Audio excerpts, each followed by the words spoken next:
Sem dúvida nenhuma, dentro do que se passa na minha cabeça, existe um motivo de gratidão a Deus. Há 13 anos atrás aconteceu o meu encontro a Cristo, foi através da nossa igreja aqui em Mogi Guaçu que isso aconteceu. E eu louvo a Deus porque o Senhor preparou em todo esse tempo, reservou esse dia para que juntos a gente pudesse refletir a respeito da palavra de Deus. E Deus preparou esse momento. E também agradecer a Deus por dar coragem ao pastor Elcio, né? Em liberar para mim esse espaço aqui. E sem dúvida vai ser importante para mim. E o pastor sabe o quanto que eu tentei adiar esse tempo aqui, mas o Senhor reservou esse tempo para nós.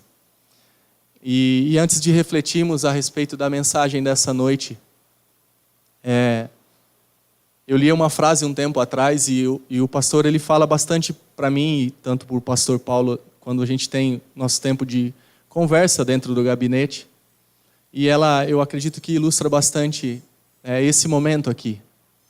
E essa frase diz assim, que a melhor maneira de desperdiçar o seu púlpito, aqui ele está falando para pastores, eu ainda sou aprendiz de pastor, né? Mas eu estou tendo a oportunidade de estar aqui. E a frase diz, né? A melhor maneira de desperdiçar o seu púlpito é pregar seus próprios pensamentos em lugar dos pensamentos de Deus. Que nessa noite eu não faça isso. Que essa noite o Senhor utilize esse tempo para falar aos nossos corações. E essa mensagem, antes de falar aos irmãos, ela falou a mim. Então, o primeiro alvo dessa mensagem foi eu. E hoje nós iremos ler um trecho das Escrituras que está lá em Filipenses. Você já pode ir indo até Filipenses. Mas antes de nós fazermos a leitura, gostaria de falar algumas características dessa igreja de Filipos. Gostaria de abordar com os irmãos alguns aspectos que acontecia dentro dessa igreja. Essa igreja de Filipe, ela é a primeira igreja estabelecida pelo Senhor na Europa. Ela é uma igreja fruto de uma das viagens missionárias do apóstolo Paulo. A tradição, né, os relatos históricos nos diz que essa carta que o apóstolo Paulo ele escreve à igreja dos Filipenses, ela foi escrita 10 anos após essa plantação, né, após o surgimento dessa igreja, e Paulo ele estava preso. E fica muito claro ao decorrer dessa leitura, os irmãos vão ter a possibilidade de fazer essa leitura mais à frente, ou o tempo que vocês quiserem. Fica claro para nós que um sentimento tinha no coração do apóstolo Paulo, ele tinha gratidão pelos crentes daquela igreja. Porque essa gratidão é pelo fato deles participarem diretamente no ministério do apóstolo Paulo. Eles contribuíam, eles ofertavam, eles criam no Deus da mensagem que o apóstolo Paulo pregava. Nós vemos isso lá em Filipenses, o capítulo 4, os versos 15, 16 e 18.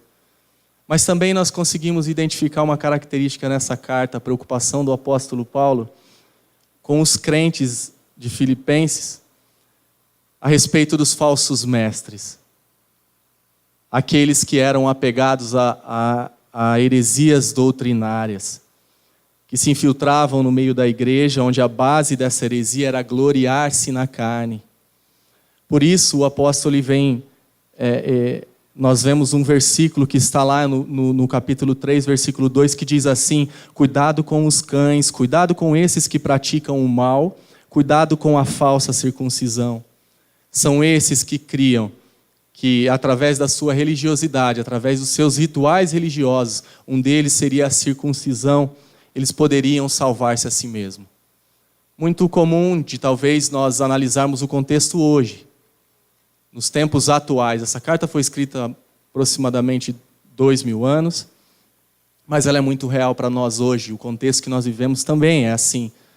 Pessoas boas, com belos discursos, tentando introduzir no meio da igreja ensinamentos que são falsos,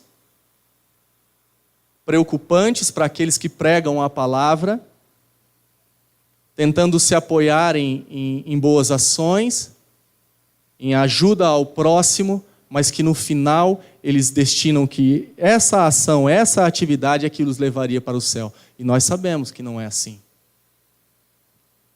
E o apóstolo deixa claro no próximo versículo do capítulo 3, o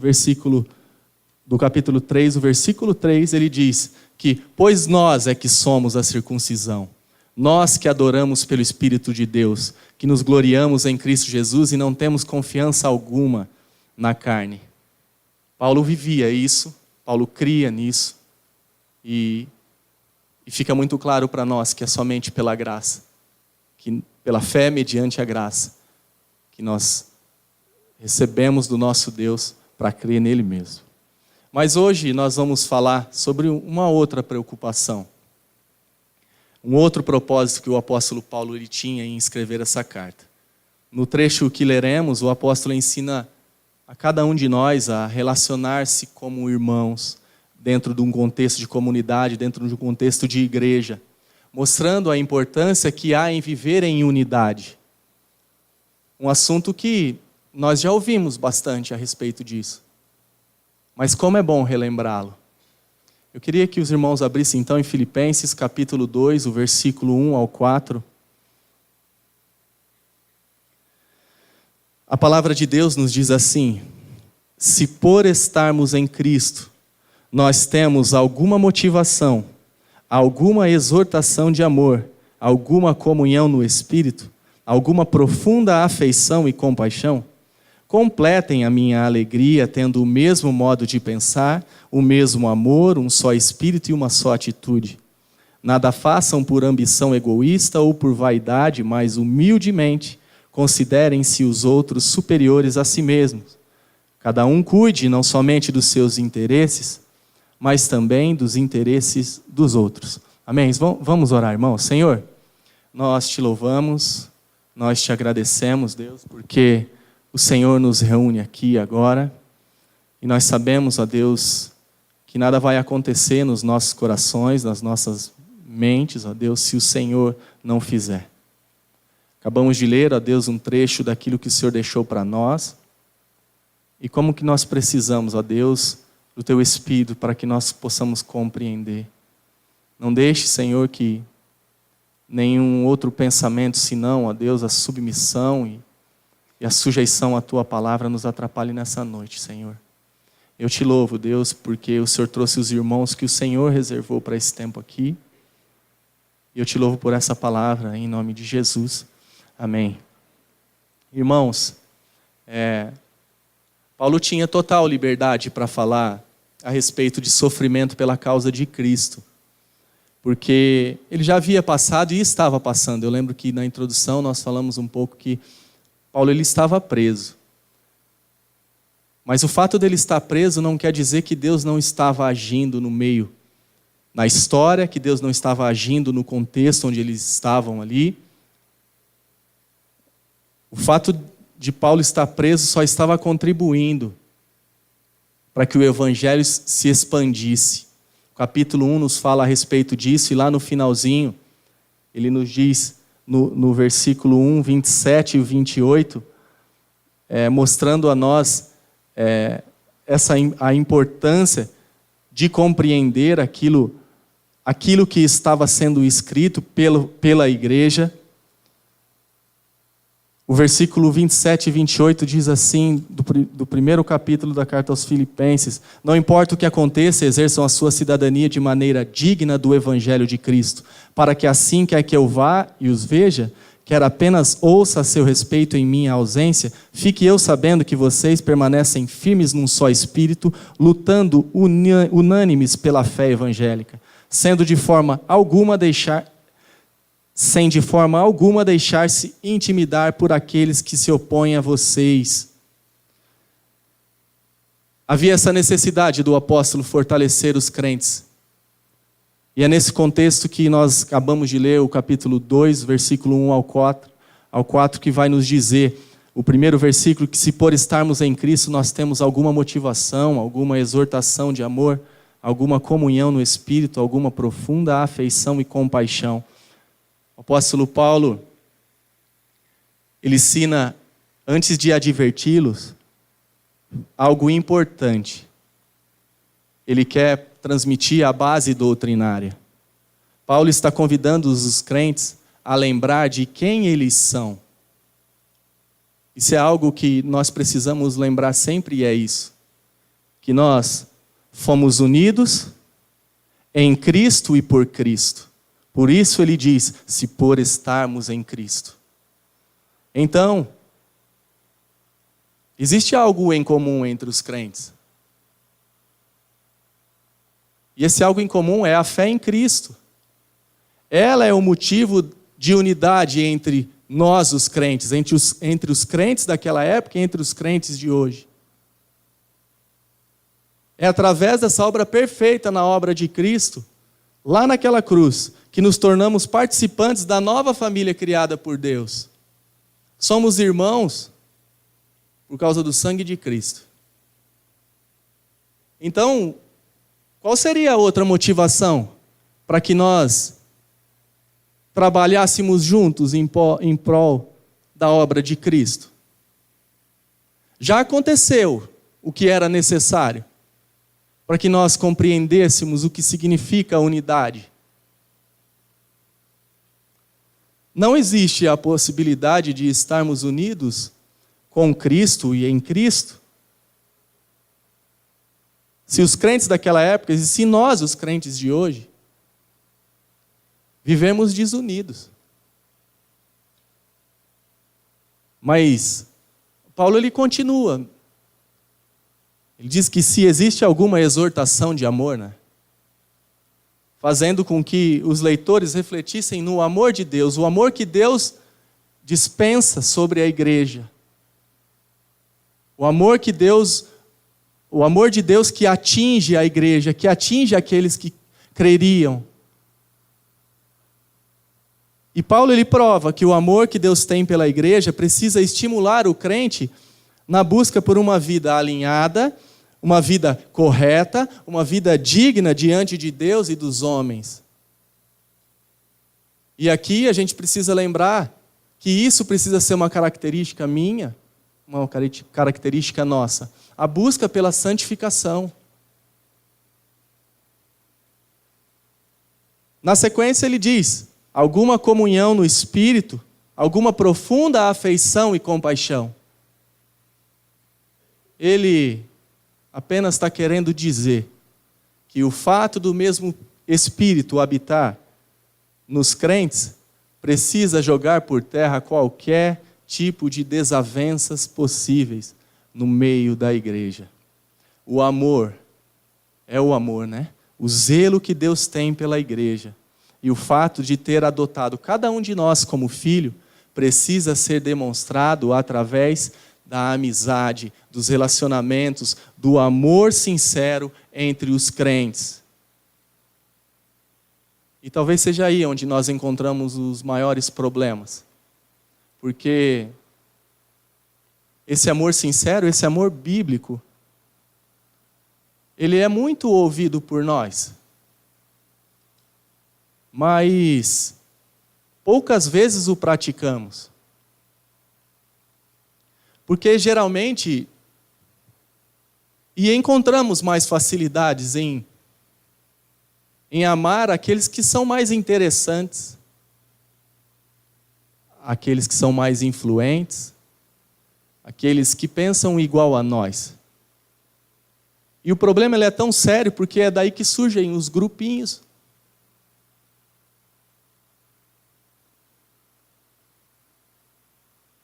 E aí, pensando nesse amor que precisa existir entre irmãos, entre um e outro, nós temos uma aula importante. E já já o pastor Elcio ele vai pregar sobre isso. E nesse dia eu espero estar aqui. 1 Coríntios capítulo 13. Falta pouco para nós chegarmos de domingo nesse ponto aqui. E é lá que nós encontramos o que é amor bíblico. Especialmente nos versículos 4 ao 6, ele nos diz o que é o amor. O amor ele é paciente, o amor ele é bondoso, não inveja, não se vangloria, não se orgulha. Não maltrata, não procura os seus interesses, não se ira facilmente e não guarda rancor. O amor não se alegra com a injustiça, mas alegra com a verdade. Tudo sofre, tudo crê, tudo espera, tudo suporta. Eu li até o 7. E falar fica meio que fácil sobre isso. Mas nós não somos ruins no falar, nós somos ruins no praticar.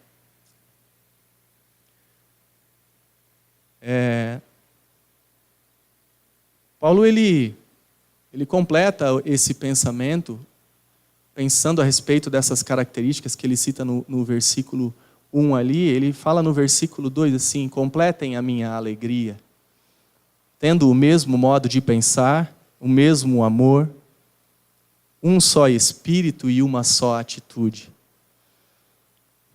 A preocupação é evidente. A forma como os crentes de Filipos têm crescido espiritualmente. E a alegria do apóstolo, ela pode ser completa, ela se tornaria completa se de fato houvesse unidade entre os crentes. Se de fato houvesse unidade entre os irmãos ali. Eles responderiam de forma positiva ao chamado de Deus, se vivessem unidos em Cristo. Sendo um só coração, uma só mente com o irmão, eles estariam protegidos dos ataques externos daqueles cães que nós falamos há pouco, e realizaria um dos papéis da igreja, que é adorar e transmitir o amor de Deus àquele que ainda não conhece. E a respeito disso, no feriado que nós passamos com os jovens lá, no acampamento do feriado do carnaval lá, nós falamos dos papéis da igreja.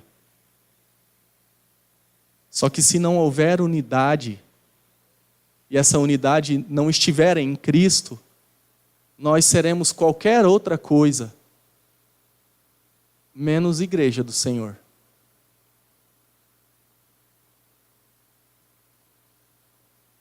E então, após passar para nós esse ensinamento de que é a fé em Cristo Jesus que nos torna a unidade com Ele, o apóstolo Paulo ele vai advertir, ele vai exortar os filipenses no versículo 3. Ele diz assim: nada façam por ambição egoísta ou por vaidade, mas humildemente considerem os outros superiores a si mesmos. Paulo quer ensinar a forma bíblica de relacionamento entre os irmãos.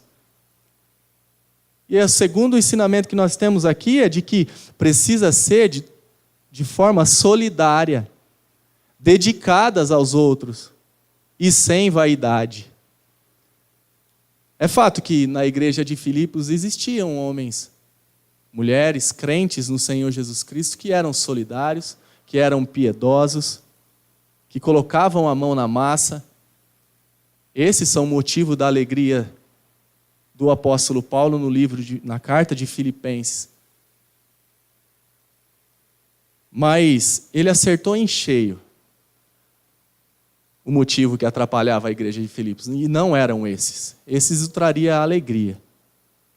Mas o que o incomodava era o fato de que no meio desses estavam os egocêntricos. Estavam aqueles que acreditavam ter as melhores ideias. E essas pessoas, elas lutavam para que as suas necessidades fossem atendidas, demonstrando assim a arrogância no coração. Mas Paulo ele quer deixar claro que isso tem o poder, tem a capacidade de destruir uma comunidade, que tem a capacidade de destruir o convívio entre os irmãos e a vida saudável de uma igreja. Mas ele também nos dá o remédio eficaz para combater esse pecado, essa doença. E o remédio é cobrir-se de humildade. Por isso ele diz, mas humildemente considerem os outros superiores a si mesmos. Mas como é difícil para a gente compreender, como é difícil de entendermos que talvez num meio nosso, e isso é totalmente possível, como eu creio que é assim, podemos nos deparar com pessoas mais capazes do que nós. Pessoas que são melhores do que nós. E que dificuldade que a gente tem de executar, de praticar o versículo que está lá em Romanos, capítulo 12, o versículo 10. Diz assim, o capítulo 12,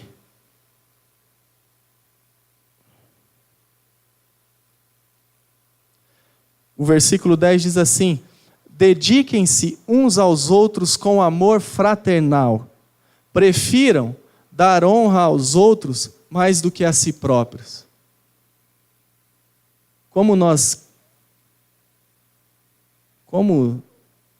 nos achamos às vezes?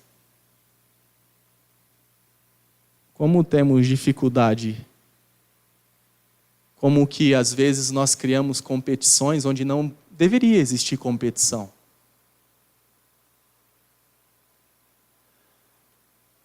E Paulo ele fala também um pouco mais no próprio capítulo 12. Há pouco tempo nós tivemos a oportunidade de falar sobre Romanos. O pastor, uma série importante que provavelmente vai estar no site nosso aí lá completa. O capítulo 12 ainda, o versículo 3, diz que ninguém tenha de si mesmo um conceito mais elevado do que deve ter, mas, pelo contrário, tenha um conceito equilibrado de acordo com a medida da fé que Deus lhe concedeu. É o equilíbrio, irmãos. Nós não precisamos competir com ninguém. Apesar do mundo passar essa imagem para nós de que é necessário competição, nós temos que entender que aqui dentro, queridos, isso só vai destruir. E aí por isso que Paulo ele chama a igreja no versículo 4 aqui, cada um cuide não somente dos seus interesses, mas também dos interesses dos outros. E nós aprendemos aqui que nós precisamos lutar com todas as nossas forças contra o orgulho e contra a soberba. Paulo está falando aos filipenses que lutar pelos próprios interesses e deixar os interesses dos outros de lado afeta a comunidade, afeta o corpo de Cristo. No contexto da igreja, não é o eu que importa. É Deus que importa. É Deus que importa.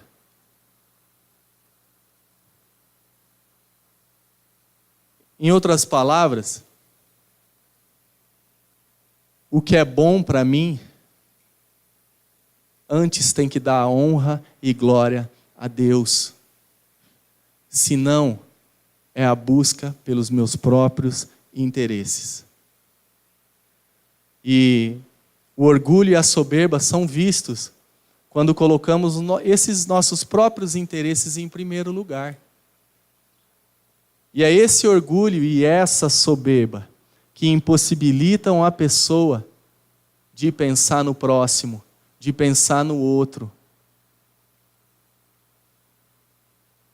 O grande desejo que o apóstolo Paulo tinha, e que Deus tem, porque está nas Escrituras e é para as nossas vidas, é que os filipenses lá atrás reagissem a essa exortação com atitudes que honrassem a Deus, e essa atitude não é outra senão lutar contra o pecado.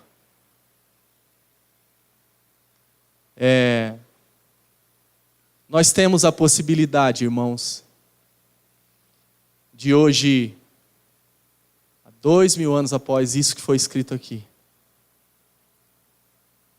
de sermos uma igreja que, uma vez unidas em Cristo e por Cristo, realizemos o principal papel lá fora, que é de transmitir às pessoas esse amor de Deus.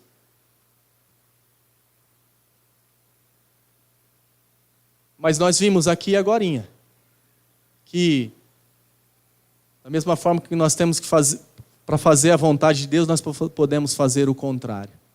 E o contrário é encontrado quando os nossos interesses são expostos, a nossa luta pelos nossos interesses são vistas,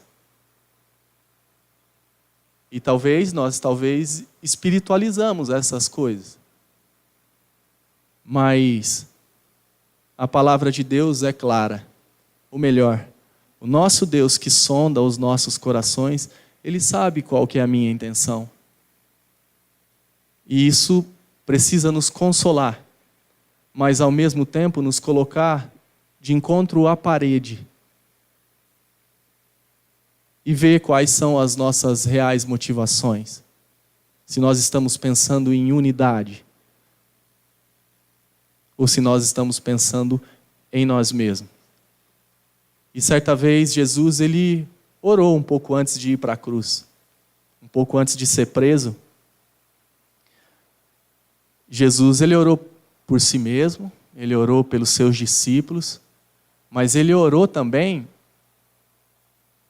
para os crentes que viriam a crer. Ele orou por nós. Ele disse assim em João, capítulo 17, do 20 ao 26.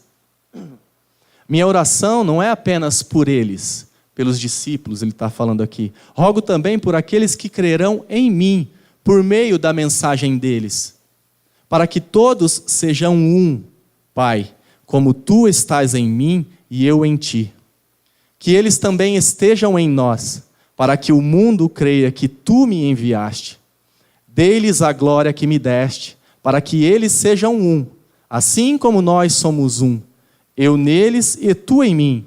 Que eles sejam levados à plena unidade, para que o mundo saiba que tu me enviaste e os amaste, como igualmente me amaste. Pai, quero que os que me destes estejam comigo onde eu estou e vejam a minha glória. A glória que me deste porque me amaste antes da criação do mundo. Pai justo, embora o mundo não te conheça, eu te conheço e estes sabem que me enviaste. Eu os fiz conhecer o teu nome e continuarei a fazê-lo, a fim de que o amor que tens por mim esteja neles e eu neles esteja. Jesus destacou aqui a importância da unidade. E Jesus é o exemplo daquele que não buscou seus próprios interesses. Ele buscou o meu interesse, ele buscou o interesse de todos nós. E eu acredito mesmo que foi por isso que o Senhor nos deixou como exemplo esse capítulo 2. No capítulo 2, o versículo 5 ao versículo 11, nos dando um exemplo maior de humildade e de unidade. A Bíblia nos diz, né? Seja a atitude de vocês, na sequência do texto que nós estamos lendo nessa noite, seja a atitude de vocês a mesma que Cristo, Jesus, que embora sendo Deus, não considerou que o ser igual a Deus era algo a que devia pegar-se, mas esvaziou-se a si mesmo, vindo a ser servo, tornando-se semelhante aos homens, e sendo encontrado em forma humana, humilhou-se a si mesmo e foi obediente até a morte e morte de cruz. Por isso Deus o exaltou à mais alta posição e lhes deu o nome que está acima de todo nome, para que o nome de Jesus se dobre todo o joelho, nos céus, na terra e debaixo da terra, e toda língua confesse que Jesus é o Senhor, para a glória de Deus Pai. Amém, irmãos? Eu tenho certeza que que o Senhor ele nos fez unidade quando Ele nos salvou em Cristo Jesus. E agora o que compete a mim e compete a cada irmão aqui é lutarmos contra o nosso coração que nos leva a pecar, para que dentro desta unidade, a igreja de Cristo, o corpo de Cristo, nós não sejamos os responsáveis que têm o objetivo de destruí-la. Que essa palavra realize no meu e no coração de cada irmão aqui aquilo que o nosso Deus desejar. Eu queria chamar o Paulo, mas a Luísa está aí? A Mari? Eu queria convidar os irmãos a se colocarem de pé. Nós cantamos essa música sempre na nossa igreja. Nós aprendemos lá naquele tempo que nós tivemos do nosso acampamento do feriado de carnaval. E ela ilustra para nós o que é viver em unidade. E a missão ela é grande. A missão ela é grande, a missão é nossa. Mas ela só vai acontecer se a gente estiver na unidade. E a unidade é em Cristo. Em prol de Cristo. Nós vamos louvar o nosso Deus juntos aqui, essa música, e depois a gente vai orar.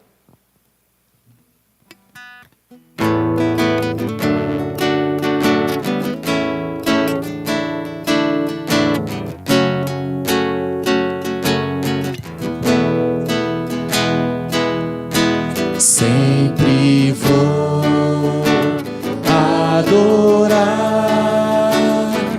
ao Deus do amor infinito, mas meu coração como está com meu irmão, meu amigo. Mulheres, diz a palavra de Deus, o puro amor se explica na cruz. Mulheres, de novo. se Cristo deu seu perdão, O mesmo vamos fazer como irmãos, unidos na missão de como igreja crescermos em amor, unidos na missão de sermos reconhecidos pelo amor, unidos na missão, unidos na missão de como igreja crescermos em amor, unidos na missão de sermos reconhecidos pelo amor. Amém, irmãos? Vamos orar e nós vamos dividir depois para orarmos uns pelos outros. Amém. Senhor, obrigado, Pai, por esse tempo agora aqui que acabou de acontecer. Como é precioso, Senhor, olhar para a Escritura, olhar para a Tua Palavra, ó Deus, e ver que o Senhor não muda, Pai. O Senhor deseja trabalhar áreas dos nossos corações. E nessa noite aqui, nós estejamos com esse desejo, ó Deus, de ser transformados, ó Deus, de ser trabalhados pelo Senhor. Continua conosco, ó Deus, receba as nossas orações, as nossas petições que serão feitas aqui logo mais. E também no retorno aos nossos lares um pouco adiante. Mas, ó Deus, nós clamamos a Ti, Deus. Trabalhe nos nossos corações para que nós sejamos, ó Deus, bênção, ó Deus, dentro do corpo de Cristo, Pai. É em nome de Jesus que eu oro e agradeço. Amém.